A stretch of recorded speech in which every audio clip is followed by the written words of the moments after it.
Et je voudrais simplement vous proposer une synthèse vaguement personnelle de ce qui m'apparaît comme trois des facteurs principaux de cette situation, trois facteurs de nature différente, mais qui, vous le verrez, pour certains d'entre eux, entretiennent des liens. Premier facteur, les effets devenus problématiques de la sociologie critique de l'éducation. Alors, je pense ici à un vaste courant de pensée dont l'incarnation emblématique reste évidemment le livre de Bourdieu et Passeron, La reproduction, paru en 1970, mais comme vous le savez, il y a une littérature très très large sur la critique sociologique de ce qu'on a pu appeler l'école bourgeoise. Alors, je rappelle en deux mots très simplificateurs la thèse. L'école ne diminue pas, comme on pourrait le croire, les inégalités sociales, elle les reproduit, et même elle les accentue en les transformant en inégalités scolaires. Parce qu'elle est conçue par les élites et pour les élites, elle transmet des savoirs socialement marqués, largement répandus dans les couches supérieures de la société, mais inconnus dans les franges défavorisées. De sorte que les enfants des premiers s'y confrontent aisément, tandis que les enfants des seconds peinent à les maîtriser. De même, l'école use de méthodes pédagogiques qui renforcent les schémas éducatifs en vigueur traditionnellement dans les couches supérieures, de sorte que les enfants appartenant à ce milieu s'adaptent aisément aux attentes du système, tandis que les enfants de milieux défavorisés, eux, peinent à comprendre ces attentes et à s'y rendre conformes. Et comme en outre, l'école note, quantifie systématiquement les performances des élèves, elle souligne la réussite des uns et l'échec des autres, elle donne une allure objective, incontestable, à leurs écarts de performance, ce qui encourage les premiers et décourage les seconds, motivant ceux qui ont le moins besoin de motivation et démotivant ceux qui ont besoin d'être soutenus. Enfin, l'école organise une hiérarchie officieuse mais manifeste des filières, des établissements et des diplômes, ce qui, sur la base des notes délivrées, lance les bénéficiaires du système dans les meilleurs parcours, les plus porteurs professionnellement parlant, et relègue les perdants du système dans les parcours les moins favorables à leur ascension sociale. L'école est donc fondamentalement injuste. Alors, de cette abondante littérature, on aurait pu tirer une conséquence, et on l'a effectivement tirée à un moment, à savoir il faut être sélectif, élaguer à l'intérieur du système scolaire les connaissances et les méthodes, supprimer tout ce qui possède d'évidents effets de sélection sans présenter d'intérêt pour la formation intellectuelle, pour l'émancipation de l'esprit ou pour la réussite professionnelle. À ce titre, il n'y a pas de nostalgie à avoir à l'égard de la vieille culture antiquisante qui était encore en vigueur il y a un siècle, basée sur la mythologie, ou pour ce que j'ai encore connu étant jeune, l'apprentissage par cœur d'un très long poème d'Ovide, en latin bien entendu, à réciter avec la juste scansion. Il y avait de quoi élaguer incontestablement. Et une fois ainsi élagué, le système aurait pu se concentrer sur les savoirs et les savoir-faire pertinents pour tous, veiller à instaurer une véritable méritocratie, à jouer pleinement son rôle d'ascenseur social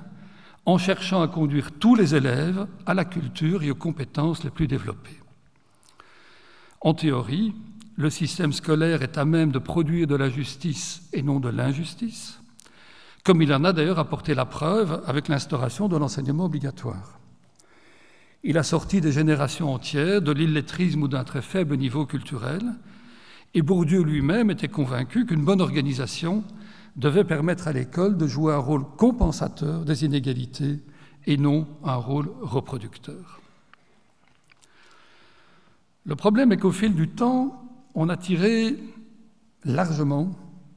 massivement, une conséquence très différente de ce courant de pensée. Les efforts de rénovation et de démocratisation de l'école n'ayant pas produit les résultats escomptés, je vais y revenir, et les inégalités socioculturelles de départ s'étant même accrues, en tout cas dans les pays connaissant une forte immigration de main-d'œuvre, de langues et de cultures non européennes, non francophones et d'origine très modeste, La sociologie critique de l'éducation aujourd'hui se diffuse essentiellement sur un mode non plus réformiste et volontariste, mais dénonciateur et fataliste. Sur un mode dénonciateur, il y a eu, je crois, une fuite en avant dans l'élagage, dans la mise en question des marqueurs culturels et scolaires dits de classe. Si je caricature, tout ce qui est réputé ou qui peut être réputé trop difficile pour les plus modestes risque d'être lu comme un obstacle à écarter, comme une source de sélection à éradiquer. Alors, deux exemples. Je me suis permis de rappeler l'un des deux dans le soir il y a une semaine, excusez-moi pour ceux qui m'auraient lu. Une amie professeure de français se fait taper sur les doigts par son inspectrice dans l'enseignement secondaire d'un prestigieux établissement bruxellois, parce qu'elle distribue à ses élèves des textes de Maupassant, dans lesquels, horreur, la monnaie dont il est question au fil des pages n'est pas l'euro. Quel égarement pour les jeunes esprits. Deuxième exemple, l'aberration que constitue en France depuis plusieurs années le renoncement à sanctionner les fautes d'accent dans les dictées et dans les dissertations, avec les conséquences que vous pouvez imaginer, des textes rédigés par des lycéens qui deviennent peu intelligibles,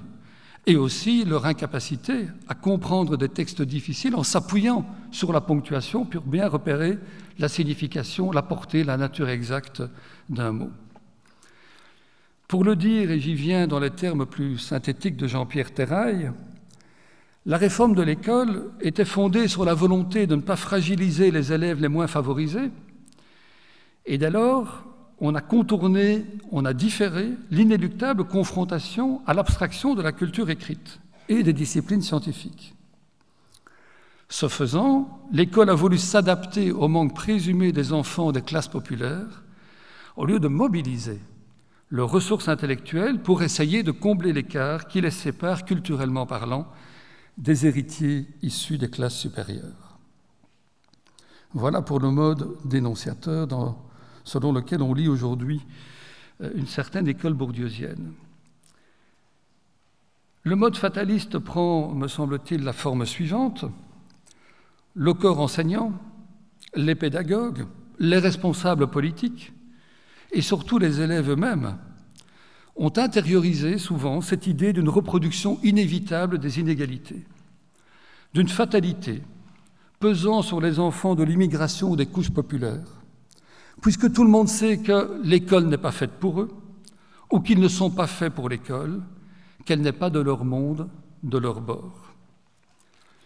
À force de se répandre, de se transformer en vulgate, en résumé de résumé de résumé, j'en ai commis un moi-même tout à l'heure, le discours critique a contribué à un renoncement massif. Alors même qu'il postulait que les inégalités dans la réussite scolaire n'étaient pas dues à des différences de capacité dans le chef des élèves, ni, bien évidemment non plus, à des différences de volonté, que ces inégalités tenaient à de simples contingences sociales qui étaient donc, par principe, dépassables. Ce discours critique postulait l'éducabilité de tous, l'égale capacité de tous les enfants à atteindre l'excellence, et il n'aurait pas dû renforcer, bien au contraire, la conviction aujourd'hui bien ancrée qu'avec certains publics, on ne pourra jamais obtenir mieux que ce qu'on en obtient. Il y a donc là un renversement entre le postulat de ce discours et la conséquence qu'on en tire. Et ce renversement demande explication. Alors, sur ce point, je ne suis pas convaincu par une des thèses de Jean-Pierre Terrail.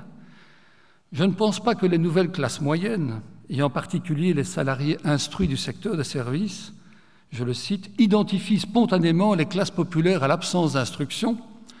et se réjouissent de leur être supérieurs. L'origine du paradigme déficitariste que pointe justement Jean-Pierre Terrail ne me semble pas aussi cynique, car les nouvelles classes moyennes sont elles-mêmes issues pour une bonne part de ces classes populaires.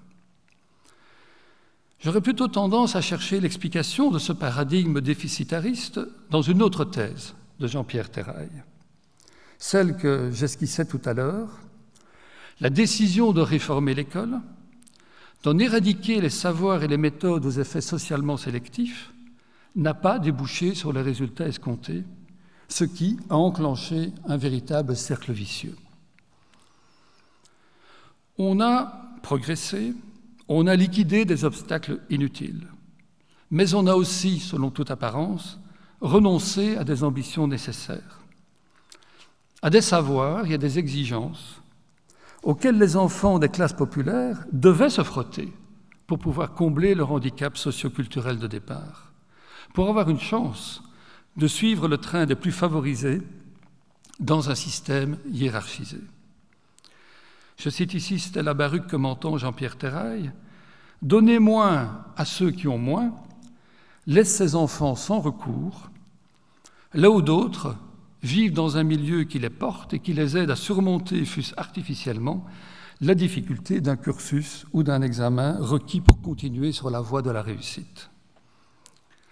D'où le cercle vicieux que j'annonçais. À partir du moment où l'élagage des contenus, la rénovation des méthodes, l'adaptation de l'école à ces publics défavorisés ne produisent pas les résultats attendus, on en conclut que le mécanisme de reproduction scolaire des inégalités est plus impitoyable encore qu'on ne le croyait. On en conclut qu'il faut encore élaguer, renoncer à d'autres langages savants, en finir avec d'autres abstractions, ce qui diminue d'autant le niveau d'ambition de l'école et donc le niveau de réussite des élèves les moins armés au départ. Ce qui, par cette nouvelle chute, renforce à nouveau le sentiment de fatalité et la tentation d'alléger une fois de plus le fardeau des plus modestes. J'en prends un exemple qui continue à m'interpeller. Ces épreuves de CEB, après 6 ans de primaire tout de même, dans lesquelles on ne demande pas aux élèves de conjuguer tel verbe au futur au conditionnel, quelle audace, mais de reconnaître sa forme au futur au conditionnel parmi une série d'autres formes déjà conjuguées. Ce qui anticipe sur l'interdiction faite aux enseignants dans certains réseaux, dans le secondaire, de vérifier la maîtrise de la conjugaison. Comme le dit Jean-Pierre Terrail, l'adaptation de l'école au manque de ces élèves supposés défavorisés conduit à privilégier les exemples et les illustrations et à faire l'économie avec eux des métalangages, qui sont précisément ce dont ils ont le plus besoin, des concepts et de la théorie qu'ils trouvent moins aisément dans leur milieu de vie. Et une fois que cette adaptation est devenue massive, qu'elle règle une bonne partie de l'enseignement, ses effets s'en font sentir dans presque tous les milieux, et c'est le sens que je donnerai aux témoignages par lesquels j'ai commencé.